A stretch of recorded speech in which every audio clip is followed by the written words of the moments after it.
My name is Dr. Arijit Guha. Poly Medicure में मेरा role medical lead का है एंड इस सेशन का आई बी द होस्ट. ये सेशन रिकॉर्ड की जा रही है, सो लेटर ऑन पॉलीमेड के जो सोशल मीडिया प्लेटफॉर्म्स हैं उसमें पोस्ट की जाएगी, ताकि आप और आप जैसे बाकी लोग जो रिविजिट करना चाहते हैं या जिन्होंने मिस किया आज का वेबिनार, वो दोबारा इसको व्यू कर सकें एंड प्लस गेन कर सके फ्रॉम द नॉलेज. इस सेशन के एंड पे एक क्वेश्चन एंड आंसर सेक्शन है, और मैं आपसे रिक्वेस्ट करता हूं कि if you have any questions, आप उस Q&A टैब पे, आप जो भी डिवाइसेस से कनेक्टेड है, या तो आईफोन से या एंड्रॉयड फ़ोन से या लैपटॉप से, किसी से भी कनेक्टेड हो, जूम के आपके इंटरफेस में आपको एक Q&A टैब दिखेगा या एक चैट का एक टैब दिखेगा. आप किसी से भी अपने क्वेश्चन या कमेंट हम तक पहुंचा सकते हैं. हम वो क्वेश्चन हम स्पीकर तक उनको उनके अटेंशन पे लाएंगे. और एज यू ऑल नो, आज का टॉपिक इंडिविजुअलाइजेशन ऑफ डायलिसिस है. ये आपको दिख रहा है ऑलरेडी स्क्रीन पे. और today the speaker, and we are very honoured to have doctor Harmeet Riyait. तो वो आज बात करेंगे इस पे थोड़ा सा डिटेल्स पे, एंड कैसे at all in the dialysis therapy level, कैसे हर patient all size fits all वाले कंसेप्ट से हटके, कि हर एक पेशेंट अलग होता है, उसको उसके हिसाब से कैसे how you adjust the dialysis therapy. तो शील talk more about that. Before jumping into the session, let me first introduce the speaker. So, Dr. Harmeet Riayat is a consultant nephrologist at Sacred Heart Hospital in Jalandhar. She also covers for the OPD services at AAPI Charitable Hospital, Kartarpur, and she is also available for OPD services at GB Hospital, Phagwara. She was a gold medalist and the best graduate during her MBBS program from Dayanand Medical College and Hospital, Ludhiana. She did her MD in internal medicine from LLRM Medical College, Meerut, and then went on to do her DM in nephrology from Institute of PGIMER SSKM Hospital, Kolkata. Her other achievements are she has presented a lot of papers and posters in various national congresses. She has conducted CMEs with other physician groups. She continues to train DNB medicine students in Sacred Heart Hospital. She is a life member of Indian Society of Nephrology. She is a member of Vascular Access Society of India, VASI. She's a member of IMA Jalandhar, Physician Forum, Jalandhar, and member council of Super Specialist Jalandhar. She has special interest in the care of renal transplant patients, interventional nephrology, and we heard about her that that was something which she had a priority some time back, but now looking at the ground realities, her priorities are slightly different. She's also interested to serve in the critical care nephrology area, and more so in the social nephrology domain, and care and counseling of CKD and ESRD patients. So uh, as you can see, Dr. Harmeet, embodies how nephrology practice uh, should go and reach the ground level. लेकिन उसको success करने के लिए many entities have to come together. It's not only the physician, technicians, companies, other manufacturers, maybe policymakers, government, funding, बहुत सारी चीजें इकट्ठा आनी पड़ेगी, तभी जाके this can serve to the maximum number of patients. So without any further delay, may I request Dr. Harmeet to start the session. Thank you so much, sir. Good evening, everyone who has joined the session. Topic आज का individualization of dialysis. Dialysis practice I'm doing since last 8 years. MD training के time पे भी कुछ exposure था, उससे कुछ और इंटरेस्ट बना, फिर डीएम के टाइम पे सीखा and I am really grateful to the senior dialysis technicians at IPGMER Kolkata. तो टीचर्स के साथ साथ हमारे जो सीनियर टेक्नीशियंस थे उन्होंने भी हमें बहुत सिखाया and that is the reason I feel कि जो डायलिसिस अगर हमें ऑप्टिमम रिजल्ट्स पेशेंट को देने हैं तो we have to work as a team. तो एक अच्छा नेफ्रोलॉजिस्ट या अच्छा टेक्नीशियन अकेले कुछ नहीं कर सकता unless we work as a team. जो हमारी नॉलेज है, जो हमारी स्किल्स हैं, वो पेशेंट तक प्रॉपरली नहीं पहुंच सकती हैं। जैसा कि सर ने बताया कि one size doesn't fit all, तो बहुत वैरायटी ऑफ पेशेंट्स आपने भी देखे होंगे। कोई 100 किलो का पेशेंट है, कोई 30 किलो का पेशेंट है, कोई 50 साल का पेशेंट है, कोई 80 साल का भी पेशेंट है। तो सब पेशेंट्स में हम सेम जो सेटिंग्स हैं डायलिसिस की अगर वो लगाएंगे तो हमें जरूरी नहीं है कि अच्छे रिजल्ट्स मिलेंगे। तो जो हम थ्योरेटिकल नॉलेज सीखते हैं तो उसको पेशेंट पे प्रैक्टिकली कैसे अप्लाई करना है, तो वो हमें देखना है। तो सिंस डायलिसिस टेक्नीशियन जो है वो पेशेंट के साथ सबसे ज्यादा समय व्यतीत करते हैं डायलिसिस यूनिट में, तो आई फील कि वो एक नेफ्रोलॉजिस्ट के आंख और कान की तरह है। जो चीजें पेशेंट हमें नहीं बताता वो एज अ फ्रेंड समझते हैं अपने डायलिसिस टेक्नीशियन को, वो डायलिसिस टेक्नीशियंस के साथ शेयर करते हैं। और अगर टेक्नीशियन और नेफ्रोलॉजिस्ट में अच्छी टीम स्पिरिट है तो वो अपने थॉट शेयर करते हैं एंड अल्टीमेटली पेशेंट्स की समस्याओं को हल करने की कोशिश करते हैं। तो अभी मैं तमन्ना किडनी केयर में काम कर रही हूँ। It is a small setup of around 8 machines. We are doing around 400 to 450 dialysis. तो यूनिट का नाम तमन्ना इसीलिए रखा है क्योंकि मेरी खुद की एक तमन्ना है कि किडनी पेशेंट जो डायलिसिस करवाता है वो अपने दिमाग में स्ट्रेस लेके ना आए। 4 घंटे डायलिसिस के लिए आए हफ्ते में 2 या 3 बार, और उसके बाद डायलिसिस यूनिट में निकलने के बाद अपनी लाइफ एक नॉर्मल बंदे की तरह व्यतीत करे। चाहे उसको अपने काम पे जाना है, चाहे अपनी फैमिली के साथ पार्टीज अटेंड करनी है, चाहे उसको ट्रेवल करना है। और ये पेशेंट्स रोल मॉडल बनेंगे बाकी पेशेंट्स के लिए जो कि किडनी पेशेंट्स डरते हैं डायलिसिस के नाम से। तो first of all I must thank all the dialysis technicians, क्योंकि लास्ट जो साल था 2020 मार्च ऑनवर्ड्स बहुत कठिन रहा है सबके लिए, डॉक्टर्स के लिए, पैरामेडिकल स्टाफ के लिए, नर्सिंग स्टाफ के लिए, टेक्नीशियंस के लिए। क्योंकि जब बाकी सारी दुनिया घर में लॉकडाउन होके बैठी थी तब डॉक्टर्स डायलिसिस टेक्नीशियंस एक दिन भी घर पे नहीं बैठे। हर डायलिसिस सेंटर ऐसे ही चलता रहा जैसे लॉकडाउन से पहले था। आप सबने पेशेंट्स के लिए इतना रिस्क लिया, हालांकि बहुत से टेक्नीशियंस के फैमिली मेंबर्स बोलते होंगे कि आप मत जाओ, आपको रिस्क है। लेकिन मेरी नॉलेज में जितने भी टेक्नीशियंस को मैं जानती हूँ सबने आगे बढ़ के अपनी ड्यूटी को अपने ऊपर जो कोरोना का खतरा था उसको आगे रख के अपने पेशेंट्स को सर्व किया। So all the technicians deserve a round of applause. So इस सेमिनार को हम इन टॉपिक्स के अंडर कवर करेंगे। बर्डन ऑफ प्रॉब्लम तो आपको पता ही होगा कि हमारे देश में बहुत सारे पेशेंट हैं। दो पेशेंट हमसे हम तक पहुंचते हैं वो टिप ऑफ द आइसबर्ग है। अगर 100 पेशेंट है तो हमारे सामने केवल 10 पेशेंट आते हैं। 100 में से 90 पेशेंट ऐसे होंगे जो पीछे ही रह जाते हैं, जो डायलिसिस यूनिट तक पहुंच ही नहीं सकते। और इंडियन सेटिंग के खास चैलेंजेस क्या हैं? जो भी हम सीखते हैं, हमारी जितनी भी एलोपैथिक एजुकेशन है ये वेस्टर्न मॉडल पे बेस्ड है, लेकिन वेस्टर्न मॉडल को हम एग्जैक्टली कॉपी पेस्ट नहीं कर सकते इंडियन सेटिंग पे। तो इंडियन जुगाड़ कैसे बनाना है ताकि हम कॉस्ट को भी कंट्रोल में रखें और अपने पेशेंट्स के लाइफस्टाइल के हिसाब से डायलिसिस को थोड़ा मॉडिफाई करें। क्वालिटी ऑफ लाइफ एक सबसे बड़ा इशू है जिसको कि एड्रेस करना चाहिए किसी भी पेशेंट के लिए। Dialysis of adequacy of dialysis of course her technician को पता है, लेकिन हम इसको ब्रीफली टच करेंगे and then we will come to the individual needs of the patient followed by a brief summary of the seminar. तो exactly India में कितने स्टेज 5 किडनी के पेशेंट हैं ये पता लगाना बहुत मुश्किल है, क्योंकि बहुत सारे लोगों को खुद नहीं पता होता कि उनको किडनी की प्रॉब्लम है। बहुत पेशेंट्स को एडवांस स्टेज पे पता चलता है, और 90% से अधिक पेशेंट जिनको की डायलिसिस की जरूरत है, जिनको डायलिसिस लाइफ दे सकती है, बिना डायलिसिस के ही अपनी जिंदगी खत्म कर लेते हैं। इन द सेंस कि they die because of renal failure. और इसका सबसे बड़ा कारण है नॉन अफोर्डेबिलिटी और नॉन अवेलेबिलिटी ऑफ रिसोर्सेज।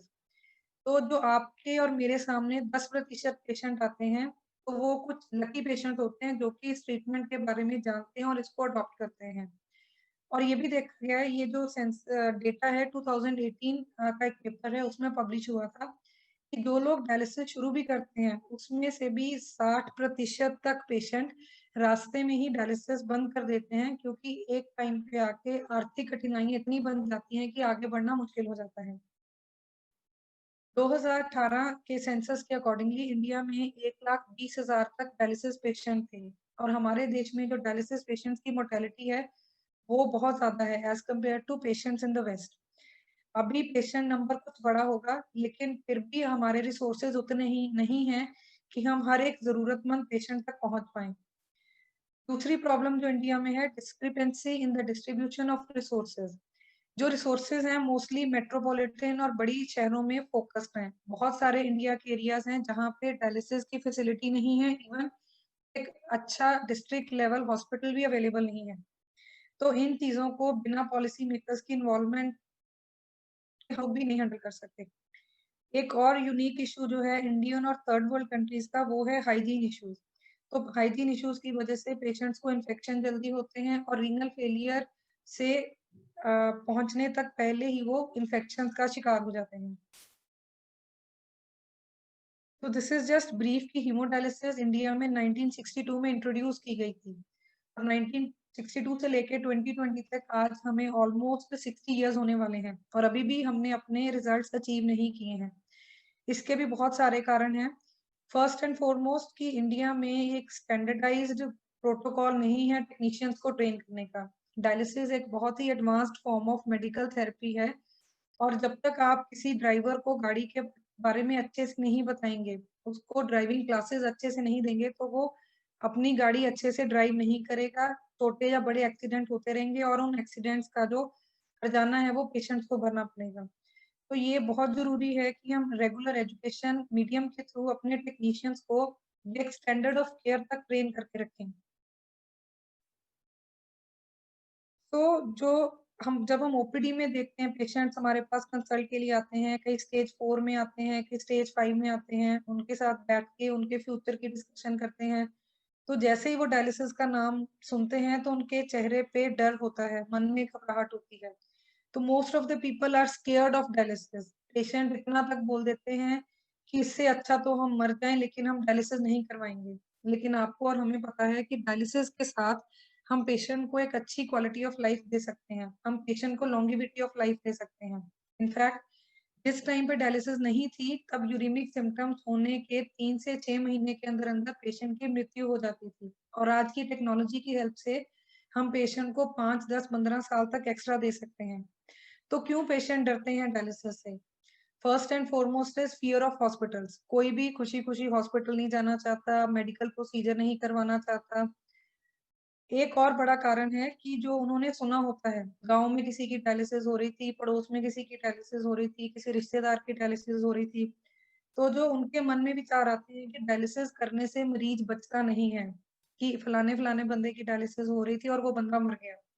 तो वो इसलिए है बिकॉज मे बी जिस सेंटर से डायलिसिस करवाई वहां पे ऑप्टिमम रिसोर्सेज नहीं थे, पेशेंट को एजुकेट नहीं किया गया, पेशेंट ने बहुत लेट ट्रीटमेंट शुरू करवाया, पेशेंट के कुछ और कोमोबिडिटीज थे, जैसे कोई कार्डियक प्रॉब्लम थी या कुछ और इश्यूज थे, तो वो दूसरे पेशेंट्स को देख के खुद भी हिम्मत हार देते हैं। और आज मेरे कुछ पेशेंट हैं, एक पेशेंट ने बोला पिछले साल उसने डायलिसिस शुरू किया था कि हमारे गांव में सब बोलते थे कि मेरी वाइफ नहीं बचेगी, इसका तो डायलिसिस होना है तो कुछ ही महीने निकालेगी। लेकिन आज वो डायलिसिस पेशेंट इतनी इम्प्रूव हो गई है कि अब वो घर का काम भी करने लगी है, और गांव के सारे जो लोग हैं वो हैरान है कि इतना पेशेंट कैसे इम्प्रूव हो गया कि आज वो फिर से नॉर्मल हो गया है।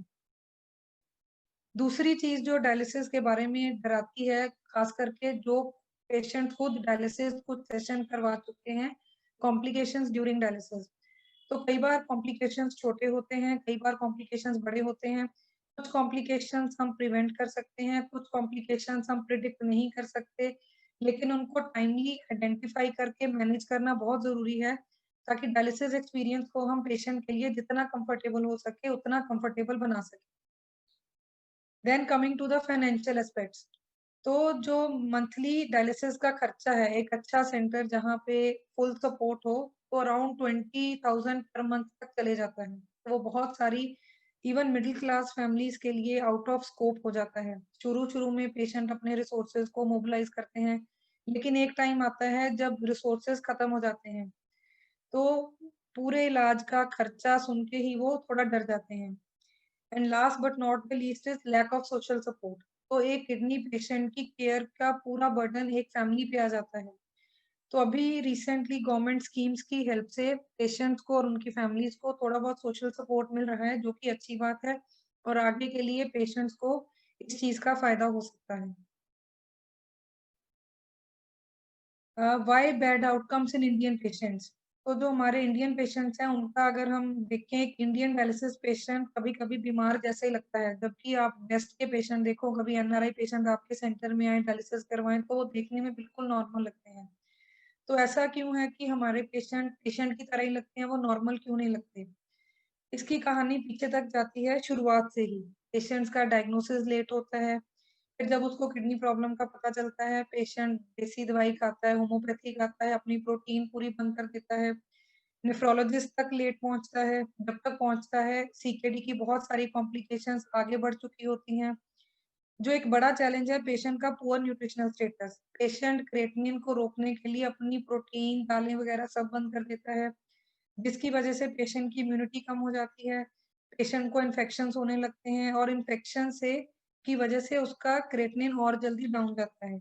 मल्टीपल कोमोर्बिडिटीज, किसी को कार्डियक प्रॉब्लम है जो कि ऑप्टिमली मैनेज नहीं हो पाई, किसी को कोई न्यूरोलॉजिकल प्रॉब्लम है, डायबिटिक पेशेंट्स को अक्सर मल्टीपल प्रॉब्लम्स रहती हैं। Again lack of resources and affordability, जैसे कि हमने पहले डिस्कस किया। Lack of trained personal, again बहुत सारे सेंटर्स हैं जहाँ पे जूनियर टेक्नीशियंस रखे जाते हैं, उनको सीनियर टेक्नीशियन का सपोर्ट नहीं मिलता है, उनको एक well trained doctor who is trained in dialysis का सपोर्ट नहीं मिलता। तो ऐसे में जब डायलिसिस में कोई कॉम्प्लिकेशन होती है, तो एक जो नया टेक्नीशियन है, जूनियर टेक्नीशियन है, वो उस कॉम्प्लिकेशन को आइडेंटिफाई नहीं कर पाता है, जिसकी वजह से पेशेंट्स की कंडीशन कई बार बिगड़ जाती है। एंड डायलिसिस में फायदा होने की बजाय पेशेंट की प्रॉब्लम बढ़ जाती है। पुअर रेगुलेटरी प्रैक्टिसेस, तो इंडिया में बहुत सारे सेंटर्स हैं जिनके ऊपर कोई रेगुलेटरी अथॉरिटी का कंट्रोल नहीं है, जिसकी वजह से जो स्टैंडर्ड्स हैं, बेसिक मिनिमम स्टैंडर्ड्स को अडेयर नहीं किया जाता। कई बार कॉस्ट कटिंग के चक्कर में स्टरलाइजेशन, सैनिटाइजेशन वो सब प्रॉपर नहीं होती है। तो ये एक बहुत बड़ा चैलेंज है कि रीजन्स में डिवाइड करके और नेफ्रोलॉजिस्ट की एक्टिव इन्वॉल्वमेंट के साथ जो डायलिसिस यूनिट्स हैं उनकी जो वर्किंग है उसको एक स्टैंडर्ड क्राइटेरिया तक, एक स्टैंडर्ड लेवल तक लेके आया जाए। Fistula is not ready in most of the patients. Fistula first initiative के अधीन हमारा टारगेट होता है कि एक बार अगर पेशेंट का जीएफआर 20 से कम हो गया और आने वाले 6 महीनों में उसको डायलिसिस की जरूरत है, तो उसका फिस्टुला रेडी हो जाना चाहिए। दैट मीन्स कि अगर मुझे दिसंबर में डायलिसिस लगनी है तो जून या जुलाई में मेरा फिस्टुला रेडी हो जाना चाहिए। बहुत सारे पेशेंट जो नेफ्रोलॉजिस्ट के साथ फॉलो अप भी करते हैं, फिस्टुला नहीं बनवाते, क्योंकि उनको ये लगता है कि हमें तो जरूरत ही नहीं पड़ेगी, हम कंट्रोल कर लेंगे। तो एज अ रिजल्ट जब इमरजेंसी होती है, पेशेंट को डायलिसिस की जरूरत होती है, पेशेंट का फिस्टुला रेडी नहीं होता है, इसकी वजह से कैथेटर की कॉस्ट और कैथेटर की कॉम्प्लिकेशन से पेशेंट को काफी नुकसान होता है। तो ये भी एक बहुत बड़ा चैलेंज है। एक बार पेशेंट के दिमाग से डायलिसिस का डर निकल जाए और उसको ये पता चल जाए कि फिस्टुला करने से हमारी ओवरऑल कॉस्ट ऑफ ट्रीटमेंट भी कम रहेगी और हमारी क्वालिटी भी बेटर रहेगी, then people will become more receptive. तो वो फिस्टुला के आइडिया को एक्सेप्ट करेंगे और डायलिसिस शुरू होने से पहले ही अपना फिस्टुला रेडी रखेंगे। तो एज अ टेक्नीशियन आपको भी पता है कि फिस्टुला से डायलिसिस शुरू करना टीम के लिए भी इजी है और पेशेंट के लिए भी इजी है। तो ये सब प्रॉब्लम्स थी जो डेली आप और मैं फेस करते हैं। तो इस प्रॉब्लम का समाधान हम कैसे कर सकते हैं? First and foremost is awareness. Kidney disease के बारे में अभी भी अवेयरनेस नहीं है। किडनी पेशेंट्स को अभी भी ये नहीं पता कि अपने डिजीज को प्रोग्रेस होने से कैसे रोकना है। तो इसके लिए हमें मास स्केल एजुकेशन करनी है, अवेयरनेस स्प्रेड करनी है और पेशेंट्स को एम्पावर करना है। पेशेंट को खुद सिखाना है कि क्या चीज आपके लिए सही है, क्या चीज आपके लिए गलत है, ताकि पेशेंट अपनी केयर में सबसे जरूरी मेंबर बन सके। Skills, structured training programme for dialysis counsellors, for dialysis technicians, ताकि हर बंदा जो एक किडनी पेशेंट को हैंडल कर रहा है वो सफिशिएंटली इक्विप्ड हो, knowledge wise as well as infrastructure wise. तो देखा जाए किडनी केयर उतनी मुश्किल नहीं है अगर हम बेसिक्स को पकड़ के रखें, अगर हम बेसिक्स पे अपनी मजबूत पकड़ बनाए रखें। हमें पेशेंट्स को डाइट के बारे में ट्रेन करना है, फिस्टुला के बारे में ट्रेन करना है, अपनी रूटीन मिस ना करें इसके बारे में ट्रेन करना है। तो इसमें कुछ भी चीज़ की कीमत अलग से नहीं लगती है। इसमें जस्ट हमें टाइम चाहिए और थोड़ा-सा एफर्ट चाहिए और कमिटमेंट चाहिए कि हम पेशेंट्स के रिजल्ट्स को इम्प्रूव करेंगे। और एक बार बताने में पेशेंट को समझ नहीं आता, लेकिन एक ही चीज़ हम डायलिसिस सेंटर में पेशेंट को 2 बार, 3 बार, 4 बार बोलेंगे, तो वो उनके दिमाग पे एक इम्प्रेशन छोड़ जाती है और वो उस चीज़ में वो बिलीव करना शुरू करते हैं और उसको फॉलो करना शुरू करते हैं। Again without team work nothing can be achieved. अगर हम पेशेंट आउटकम के बारे में बात करें, तो सबसे ज़रूरी जो मेंबर है इस टीम का, लीडर है टीम का, वो एक्चुअली है पेशेंट। क्योंकि पेशेंट अपने साथ मैक्सिमम समय स्पेंड करता है। फिर आते हैं उसके फैमिली मेंबर्स जो उसकी केयर करते हैं, पेशेंट को न्यूट्रिशियस खाना देते हैं, पेशेंट के बाकी आराम के बारे में केयर करते हैं, सारा पेशेंट के ट्रांसपोर्ट में उसको असिस्ट करते हैं। नंबर 3 पे आता है टेक्नीशियन। अगेन क्योंकि टेक्नीशियन जो पेशेंट सप्ताह में 2 या 3 बार डायलिसिस सेंटर आ रहा है, उसके साथ 4 घंटे स्पेंड करते हैं। तो बहुत क्लोज रिश्ता बन जाता है पेशेंट और टेक्नीशियन का, अपनी प्रॉब्लम्स पेशेंट्स शेयर करते हैं टेक्नीशियंस के साथ। और अगर टेक्नीशियन और नेफ्रोलॉजिस्ट की अच्छी कम्युनिकेशन है, तो वो पेशेंट की प्रॉब्लम जो पेशेंट कई बार खुद डॉक्टर को बताने से डरते हैं, तो वो प्रॉब्लम नेफ्रोलॉजिस्ट तक आ सकती है और कुछ हद तक जो डॉक्टर है वो पेशेंट को समझा सकता है उनकी प्रॉब्लम्स के बारे में। तो अगर एक पेशेंट रेगुलर, बहुत सारे सेंटर हैं जहाँ पे हर बार नेफ्रोलॉजिस्ट अवेलेबल नहीं होते, लेकिन ये बहुत अच्छा रहेगा अगर हर पेशेंट कम से कम महीने में 1 बार अपनी रेगुलर रिपोर्ट्स के साथ नेफ्रोलॉजिस्ट को मिले। तो महीने में एक रिव्यू में भी हम पेशेंट के जो बायोकेमिकल पैरामीटर्स हैं, उसका न्यूट्रिशनल स्टेटस है, उसका कार्डियक स्टेटस है, उन सबको मॉनिटर कर सकते हैं, जिससे और पेशेंट की डायलिसिस प्रिस्क्रिप्शन को मॉडिफाई कर सकते हैं। तो डायलिसिस प्रिस्क्रिप्शन इंडिया में एक्चुअली रेगुलरली मॉडिफाई नहीं होती है। पेशेंट की एक ही सेटिंग में डायलिसिस होती रहती है। एक पेशेंट जो डायलिसिस शुरू करता है, इनिशियली उसकी रिक्वायरमेंट्स अलग होती हैं। 3 महीने के बाद थोड़ी अलग हो जाती हैं। सपोज पेशेंट की डाइट बढ़ जाती है, पेशेंट का ड्राई वेट भी बढ़ जाता है। तो हमें पेशेंट की प्रिस्क्रिप्शन को regular checkup with the nephrologist उसको रिपीट और रिफ्रेश करवाते रहना है। What you don't want done to yourself do not do to others. तो किसी के साथ आप ऐसा व्यवहार मत करिए जो व्यवहार आप अपने साथ नहीं होना देना चाहते। तो एक अच्छे टेक्नीशियन बनने के लिए आपको पेशेंट एंड से सोचना है। तो अगर मैं पेशेंट हूँ, तो मैं एक ऐसा एनवायरनमेंट एक्सपेक्ट करती हूँ। मैं चाहूंगी कि जहाँ पर मेरा डायलिसिस हो रहा है वो जगह साफ सुथरी हो, जो स्टाफ है वो वेल ड्रेस्ड हो, पोलाइट हो, आराम से बात करे, स्टाफ आपस में भी आराम से बात करे, स्टाफ स्किल्ड होना चाहिए और वो सेटअप पेशेंट के लिए भी अफोर्डेबल होना चाहिए। जो ट्रीटिंग टीम है वो डिसिप्लिन्ड होनी चाहिए, फ्रेंडली बिहेवियर होना चाहिए।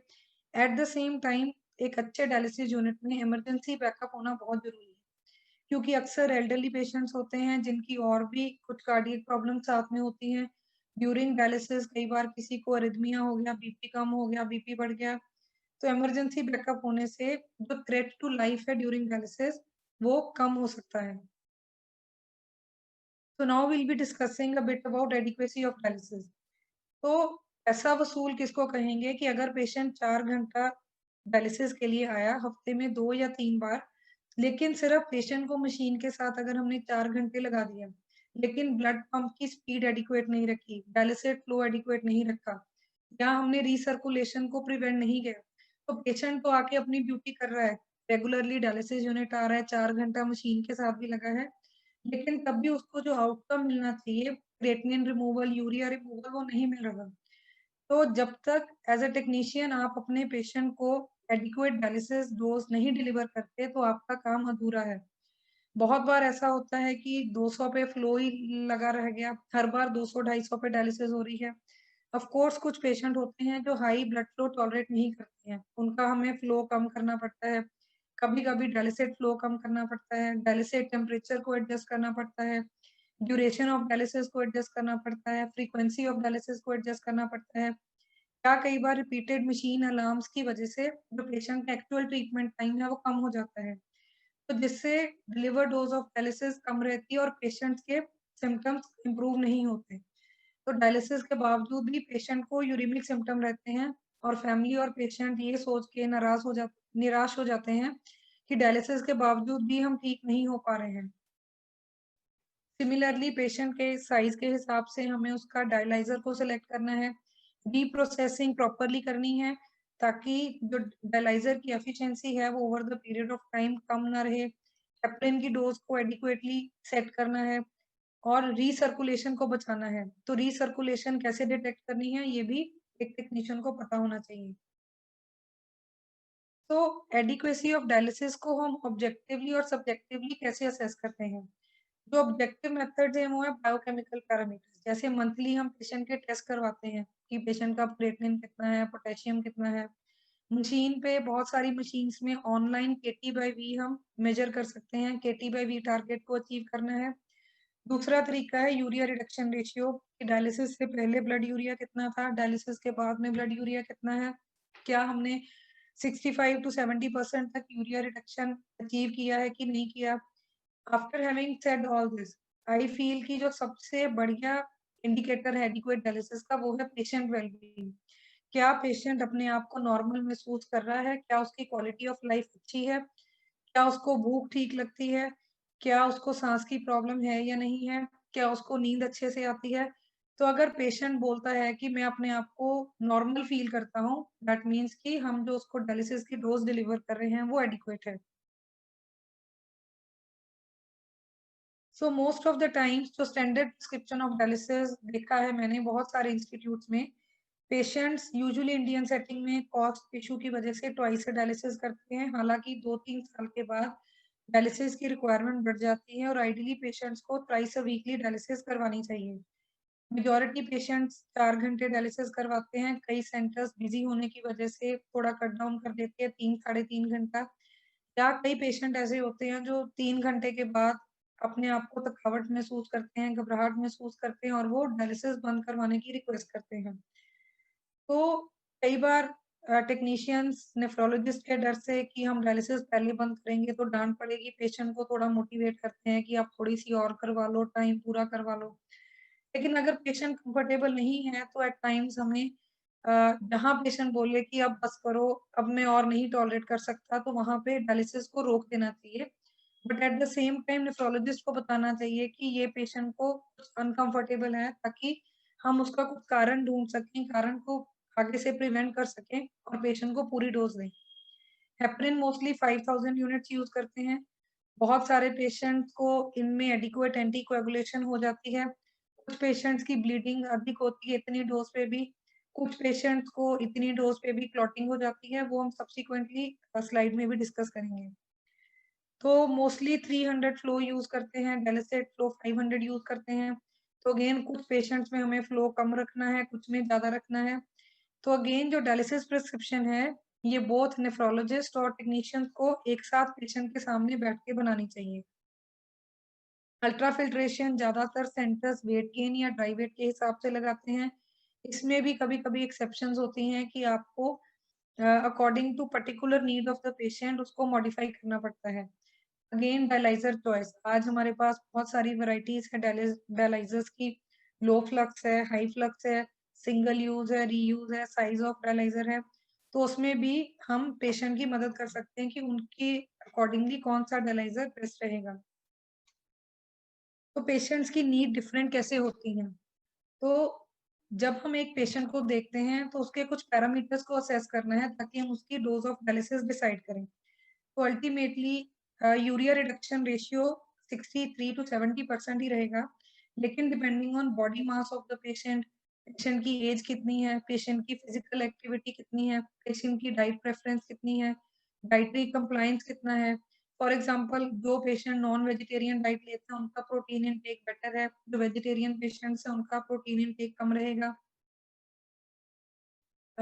कई पेशेंट एडिक्वेट डाइट ले लेते हैं, कई पेशेंट डाइट ही नहीं लेते हैं। तो उससे भी कितना ब्लड फ्लो रखना है वो वेरी करेगा। पेशेंट का वेट कितना है, फॉर एग्जांपल एक 40 किलो का पेशेंट है उसके लिए डायलाइजर साइज भी अलग रखेंगे।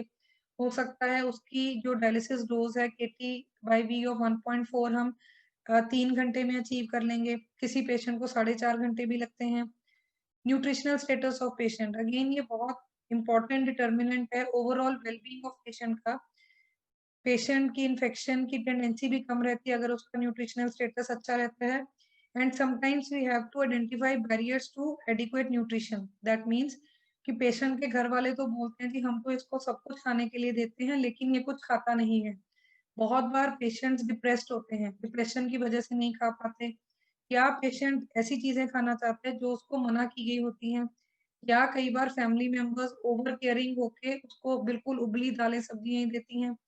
तो ये सारी चीजों को हमें समझना है कि जो न्यूट्रिशनल बैरियर्स क्या क्या हैं, तो उसके लिए we can take the help of dietician. And I feel क्योंकि टेक्नीशियन ही सबसे ज्यादा समय पेशेंट के साथ स्पेंड करते हैं, तो एक टेक्नीशियन को एक किडनी पेशेंट की डाइट के बारे में अच्छे से पता होना चाहिए। डाइट रिलेटेड बहुत सारे क्वेश्चंस होते हैं, बहुत बार कुछ पेशेंट ऐसी चीजें पूछेंगे जो कि अनकॉमन होती हैं, कुछ मुझे भी नहीं पता होती, so I talk to my dietitian and I ask them. तो आज थैंक्स टू टेक्नोलॉजी बहुत सारे ग्रुप्स हैं, तो अगर आपको कोई पेशेंट ऐसी चीज पूछे जिसके बारे में आपको भी नहीं पता, तो आप व्हाट्सएप ग्रुप में डालिए, क्वेरी पूछिए कि डायलिसिस पेशेंट ये पूछ रहा है कि मैं बादाम खा सकता हूँ या नहीं खा सकता, मैं आइसक्रीम खा सकता हूँ कि नहीं खा सकता। तो पेशेंट को एक अच्छा आंसर देना है विद द साइंटिफिक रीजन, ताकि पेशेंट वो सब चीजें एंजॉय कर सके जो कि उसके नॉर्मल फैमिली मेंबर्स एंजॉय करते हैं। पेशेंट की कोमॉर्बिडिटीज अलग अलग होती हैं, जैसे कुछ कार्डियक पेशेंट्स हैं जो कि रैपिड अल्ट्राफिल्ट्रेशन टॉलरेट नहीं कर सकते, पानी कम निकालो तो उनकी सांस की प्रॉब्लम ठीक नहीं होती, पानी ज्यादा निकाल दो तो बीपी उनका ड्रॉप कर जाता है। कुछ न्यूरोलॉजिकल पेशेंट्स होते हैं जिनको न्यूरोपैथी की वजह से बीपी एकदम से फॉल कर जाता है, या वो डायलिसिस में कोऑपरेट नहीं कर पाते। कुछ पेशेंट्स अपनी ऑर्थोपेडिक प्रॉब्लम्स की वजह से ज्यादा चल फिर नहीं सकते। Psychiatric issues are another common thing which are often overlooked. तो बहुत बार पेशेंट को ये लगता है कि मेरी वजह से मेरे फैमिली मेंबर्स भी डिस्टर्ब्ड हैं, मेरी वजह से फैमिली पे इतना लोड डला हुआ है, फैमिली मेरे पे स्पेंड कर रही है, सारी फैमिली मेरी वजह से परेशान है। कई बार डायलिसिस के टाइम में भी पेशेंट थोड़ी डिप्रेसिंग बातें करते हैं कि ऐसी जिंदगी भी क्या जीना, हमें यहाँ पे आना पड़ता है, हम लाइफ को एंजॉय नहीं कर पा रहे। तो जब तक हमारी स्पिरिचुअल और साइकेट्रिक वेलबींग नहीं है, even good KT/V may not give you optimum results। तो अल्टीमेटली पेशेंट को अपने आप से सेटिस्फाई होना चाहिए, patient should be able to enjoy life. और अगर सीवियर सिम्टम्स हैं तो we have to take help of psychiatrist also. तो other ways in which the needs of patient differ, modality of dialysis, जैसे आपको पता है कि आजकल हीमोडायफिल्ट्रेशन भी काफी सेंटर्स पे अवेलेबल है, तो हीमोडायफिल्ट्रेशन के रिजल्ट्स बेटर हैं। जो पेशेंट्स हीमोडायलिसिस और हीमोडायफिल्ट्रेशन दोनों करवा चुके हैं वो आपको बता सकते हैं कि कैसे हीमोडायफिल्ट्रेशन पे वो बेटर फील करते हैं, और इसके लॉन्ग टर्म रिजल्ट्स भी हीमोडायलिसिस के कंपेयर अच्छे हैं। पेशेंट की वैस्कुलर एक्सेस, अगेन बहुत बार देखा गया कि पेशेंट की कैथेटर डाल देते हैं, फिर हम उनको फिस्टुला के लिए बोलते हैं, लेकिन पेशेंट को लगता है कि अब तो मैं ठीक हूँ, कोई बात नहीं है, आज बनवा लेंगे, कल कल बनवा लेंगे। फिस्टुला चलने से पहले ही जो कैथेटर है उसमें इन्फेक्शन हो जाता है, जो पेशेंट बड़ी मुश्किल से ठीक हुआ था फिर से बीमार होने लगता है। तो आई फील कि ये ड्यूटी है टेक्नीशियंस की कि पेशेंट को पहली डायलिसिस पे ही मोटिवेट करना कि अपना फिस्टुला जल्दी से जल्दी बनवाएं। एक बार फिस्टुला बन गया, फिस्टुला की केयर कैसे करनी है, फिस्टुला की एक्सरसाइज कैसे करनी है, और एक बार फिस्टुला शुरू हो गया, जब हम फिस्टुला से डायलिसिस शुरू करते हैं तो उसके बाद भी घर पे जाके ड्रेसिंग कैसे खोलनी है। अगर फिस्टुला साइड पे स्वेलिंग आती है तो इमीडिएटली डायलिसिस टीम को कांटेक्ट करना है, अपनी फिस्टुला की थ्रिल को चेक करते रहना है, बिकॉज फिस्टुला ही एक डायलिसिस पेशेंट की लाइफलाइन है। बहुत बार मैंने देखा है कि पेशेंट ठीक चल रहा होता है, सडनली फिस्टुला में कुछ प्रॉब्लम आई और नया फिस्टुला लेट बना, नहीं बन पाया। कई बार मैंने पेशेंट को एडिक्वेट फिस्टुला ना होने की वजह से, एडिक्वेट डायलिसिस ना मिलने के कारण मरते भी देखा है। तो फिस्टुला एक ऐसी चीज है जिसकी केयर की रिस्पॉन्सिबिलिटी बोथ डायलिसिस टेक्नीशियन और पेशेंट की है। तो अगर टेक्नीशियन को लग रहा है, खास करके अगर नया टेक्नीशियन है, जूनियर टेक्नीशियन है, कि वो फिस्टुला को कैनुलेट नहीं कर सकता, तो उसको अपने सीनियर की हेल्प लेनी चाहिए। और जो जूनियर टेक्नीशियंस हैं उनको मैक्सिमम अटेम्प्ट्स करने चाहिए। ये नहीं सोचना चाहिए कि नहीं-नहीं हम कल कर देंगे, आज सीनियर को करने दो। तो आपको आगे आना है, आपको मौका माँगना है सीनियर टेक्नीशियन से, क्योंकि जितनी आप प्रैक्टिस करेंगे, उतनी आपकी स्किल्स बढ़ेंगी। और फिस्टुला एग्ज़ामिनेशन करना बहुत ज़रूरी है। तो थॉरो फिस्टुला एग्ज़ामिनेशन में हार्डली 1 या 2 मिनट लगते हैं। तो जो नए टेक्नीशियंस हैं, जो अपना अभी करियर शुरू कर रहे हैं, उनको शुरू से ये आदत लेके चलना है कि प्रॉपर फिस्टुला एग्ज़ामिनेशन किए बिना हम फिस्टुला को कैनुलेट नहीं करेंगे। और अगर आपको लग रहा है कि फिस्टुला की थ्रिल अच्छी नहीं है, वेन अच्छे से पैल्पेट नहीं हो पा रही है, तो फिस्टुला कैनुलेट करने से पहले आप अपने नेफ्रोलॉजिस्ट को इन्फॉर्म करिए। पेशेंट के डॉपलर से हम पता करवा सकते हैं कि किस लेवल पे प्रॉब्लम है। Another thing that we need to taper according to need of the patient is the heparin requirement. तो ये मैंने बहुत बार देखा है कि कई बार किसी कारण पेशेंट के डायलाइज़र की या ट्यूबिंग की क्लॉटिंग होने लगती है। मशीन अलार्म करती है, अलार्म को हम रीसेट कर देते हैं, फिर से डायलिसिस शुरू हो जाती है। उसका कारण नहीं देखा जाता कि वीनस प्रेशर क्यों हाई हो रहा है, और करते-करते थोड़ी देर में पूरे का पूरा सर्किट क्लॉट कर जाता है। तो एक बार अगर सर्किट क्लॉट हो गया, डायलाइज़र क्लॉट हो गया, ट्यूबिंग ट्यूबिंग क्लॉट हो गई, तो up to 1 unit of blood जितना पेशेंट का नुकसान हो जाता है। तो 1 यूनिट का ब्लड बनाने के लिए पूरा 1 महीना लगता है। उसकी वजह से पेशेंट का बीपी भी ड्रॉप कर जाता है, और एरिथ्रोपोइटिन और आयरन के बावजूद भी पेशेंट का एचबी पिकअप नहीं हो पाता है। कई बार देखा कि पेशेंट्स के जब हम नीडल्स आउट करते हैं तो ब्लीडिंग रुकती नहीं है। तो एक अच्छे टेक्नीशियन को थोड़ा एवरेज आइडिया होता है कि ब्लीडिंग कितनी देर में रुकनी चाहिए। अगर आपको लग रहा है कि पेशेंट की ब्लीडिंग रुकने में ज़्यादा टाइम लगता है, या आपको पेशेंट आके बताता है कि लास्ट टाइम जब मैंने घर में जाके ड्रेसिंग खोला, तो उसमें ब्लीडिंग हो रही थी। तो इस चीज़ को हमें नेफ्रोलॉजिस्ट के नोटिस में लेके आना है, ताकि उसका कारण ढूँढा जाए। कई बार पेशेंट फैक्टर्स होते हैं, कई बार मशीन फैक्टर्स होते हैं, क्योंकि अगर हमने इसको नहीं रोका तो कई बार आगे जाके फिस्टुला में भी प्रॉब्लम होने के चांस रहते हैं, और डायलाइज़र क्लॉटिंग की वजह से जो डायलाइज़र क्लीयरेंस है वो कम हो जाती है, तो जिसकी वजह से डायलिसिस डोज़ है वो एडिक्वेटली डिलीवर नहीं होती है। तो जब आप रीयूज़ के लिए या डायलिसिस टर्मिनेट के टाइम पे भी ट्यूबिंग को डिस्कार्ड करते हो, तो उसमें देखना ज़रूरी है कि आर्टीरियल या वीनस चैम्बर में क्लॉट तो नहीं हो रहा।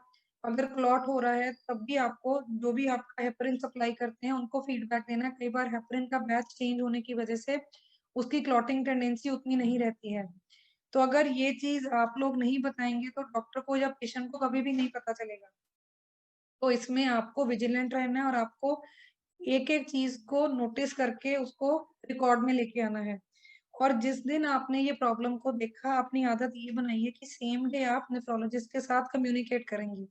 बहुत बार ऐसा होता है कि मैं टेक्नीशियन से बात करती हूँ कि ये प्रॉब्लम नहीं, ये तो पिछले 2-3 बार से हो रही है। तो अगर पहले 2-3 बार हुई थी, आपने क्यों नहीं बताया? क्योंकि उसमें टाइमली ट्रीटमेंट की अपॉर्च्युनिटी हम खो देते हैं, और जिसकी कीमत अल्टीमेटली पेशेंट को पे करनी पड़ती है। तो एक टेक्नीशियन को सिर्फ इतना ही काम नहीं करना कि 4 घंटे हो गए, मशीन पे लगा दिया, नीडल लगा दी, नीडल निकाल दी। इवन जब आप डायलाइज़र वॉच करने जाते हो, तब भी ध्यान देना है कि क्या डायलाइज़र के जो फाइबर्स हैं, उसमें क्लॉटिंग अधिक तो नहीं हो रही। Again depending on the medications that the patient is taking. आपको पता है कि कुछ पेशेंट्स का बीपी डायलिसिस के टाइम पे बढ़ जाता है, किसी का बीपी ड्रॉप हो जाता है, तो उसके हिसाब से पेशेंट को बताना है कि आपको ब्लड प्रेशर की मेडिसिन लेनी है या नहीं लेनी है।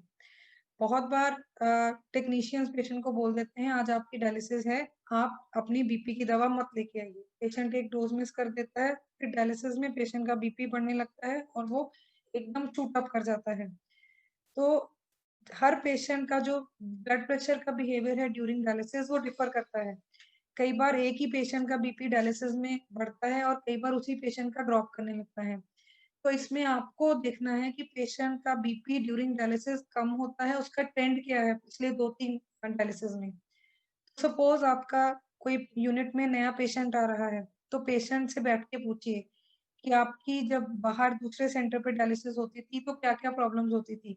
शुगर फॉल होती है, बीपी फॉल होता है, बीपी हाई होता है, नोजिया होता है, वॉमिटिंग होता है, सिर दर्द होता है।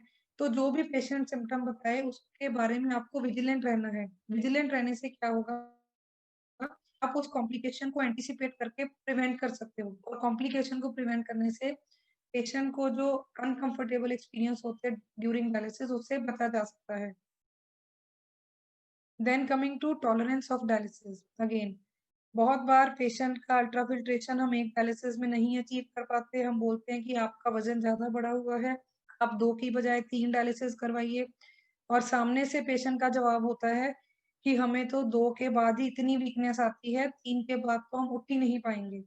खास करके जो एल्डरली पेशेंट्स होते हैं जिनकी न्यूट्रिशन एडिक्वेट नहीं होती, वो भी ये आपको बताएंगे कि, या उनके फैमिली मेंबर्स बताएंगे कि डायलिसिस के बाद ये सारा दिन घर पे जाके सोते रहते हैं, उठते नहीं है, खाना नहीं खाते।